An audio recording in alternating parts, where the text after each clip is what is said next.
बाळ वेदनेने रडत असतानाही त्याचे कान टोचवले जातात.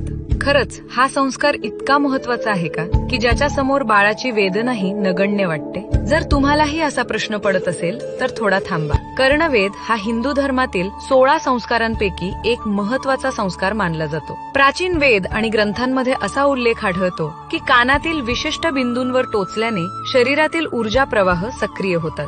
यामुळे स्मरणशक्ती, भाषा विकास आणि मानसिक संतुलन सुधारण्यास मदत होते असे मानले जाते. आश्चर्य म्हणजे आधुनिक संशोधनातही असे दिसून आले आहे की कानाच्या काही बिंदूंशी मेंदूतील संवेदनशील नसांचा संबंध असतो. अॅक्युप्रेशर आणि न्यूरोसायन्स मध्येही या संबंधी अभ्यास केला जातो. म्हणूनच कर्णवेध हा केवळ परंपरा नाही तर शरीर, मन आणि बुद्धी यांना संतुलित ठेवण्याचा एक प्राचीन प्रयत्न आहे. आजच्या काळात हा संस्कार करताना स्वच्छता, वैद्यकीय सुरक्षितता आणि बाळाची काळजी घेणे अत्यंत आवश्यक आहे. हजारो वर्षांपूर्वी ऋषींनी अनुभवातून सांगितलेली ही परंपरा आजही विज्ञानाला विचार करायला भाग पाडते.